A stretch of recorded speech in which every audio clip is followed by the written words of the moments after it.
genap berusia 49 tahun. PT Indonesia Asahan Aluminium atau Inalum berhasil memberikan kontribusi yang luar biasa, bukan hanya untuk pemerintah pusat, melainkan juga untuk pemerintah daerah serta warga sekitar.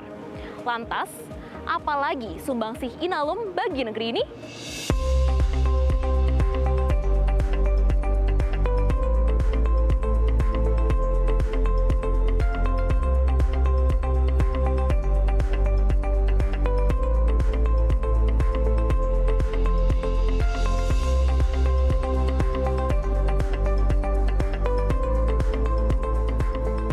PT Indonesia Asahan Aluminium atau Inalum sudah hadir di Indonesia sejak 1976 dalam bentuk perusahaan patungan antara pemerintah Indonesia dengan perusahaan Jepang, Nippon Asahan Aluminium.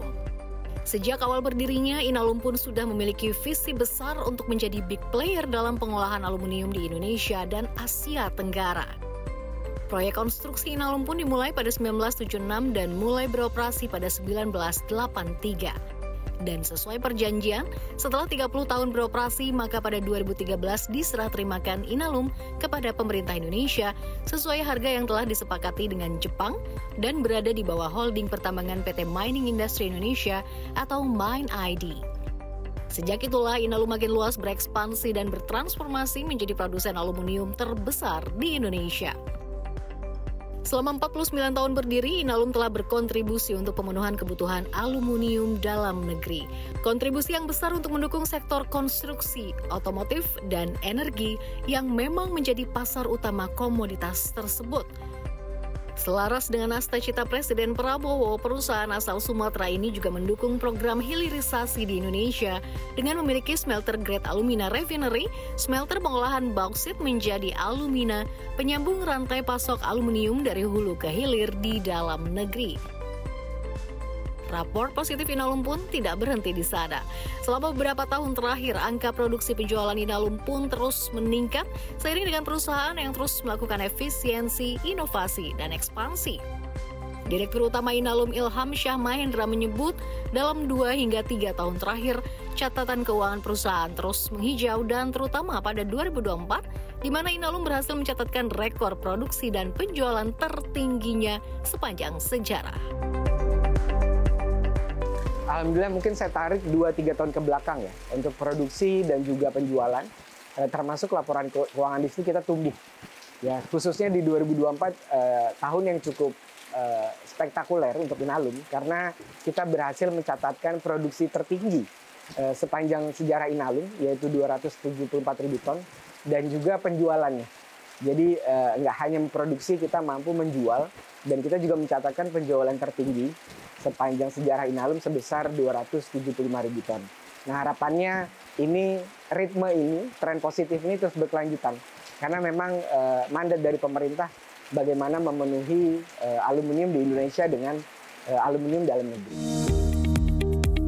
Ya, atas angka produksi serta penjualan yang tinggi dan supply chain yang sudah tersambung dari hulu ke hilir pun membuat Inalum percaya diri untuk merambah ke pasar global.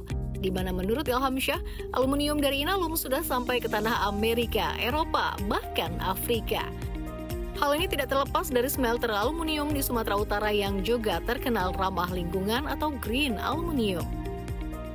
Ya, smelter yang satu ini sepenuhnya ditenagai oleh listrik yang berasal dari pembangkit listrik tenaga air dari aliran Sungai Asahan di Danau Toba.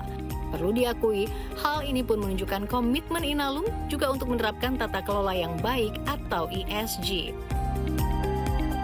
Kita masih di Asia, jadi kita ada negara, kita udah distribusikan ke Jepang, ke Korea, ke beberapa negara di Asia Tenggara juga.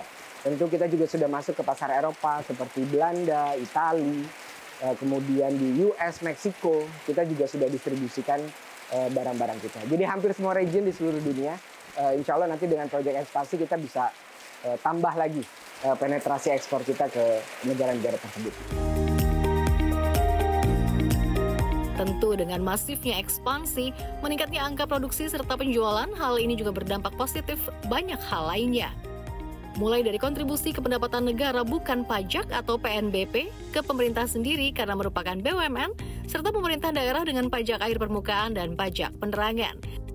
Selain itu, Inalum juga membuka sekitar 4.000 lapangan kerja dan turut meningkatkan kapasitas sumber daya manusia dengan melakukan pembinaan, pemeliharaan, hingga pelatihan. Dan di ulang tahun ke-49 ini, Inalum membuat sejumlah rangkaian kegiatan yang turut mengikut sertakan masyarakat sekitar, mulai dari perayaan ulang tahun, fun walk, hingga konser musik. Hal ini disambut dengan animo yang luar biasa oleh para warga lokal, dan inilah harapan mereka untuk Inalum. Harapannya Inalum sukses terus, selalu mencapai visi dan misi, dan melampaui target yang ditetapkan. Satu capaian terbaik di 2024 kita buat rekor pencapaian 274.140. Jadi di tahun-tahun berikutnya itu pasti target produksinya bakal lebih tinggi nih.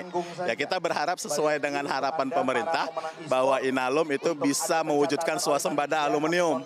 Begitu juga nih kalau Direktur Pengembangan pernah nyampein 3 dekade ke depan 600% peningkatannya. Jadi ketika peningkatan produksi baik, pastinya kesejahteraan pegawai juga akan semakin baik. Inalum semakin jaya, semakin maju. Tentunya kalau untuk karyawan kita ingin Inalum itu memberikan kontribusi yang lebih besar lagi dan juga untuk masyarakat.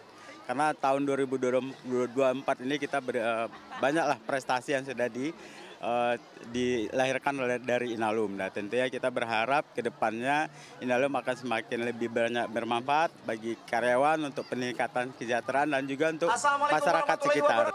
Harapannya untuk tetap menjadi perusahaan yang terbaik lah dan tetap bisa ngayomi masyarakatnya dari dulu sampai nanti ke depannya nanti gitu.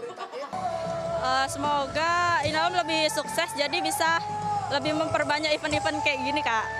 Jadi kan lebih rame aja gitu.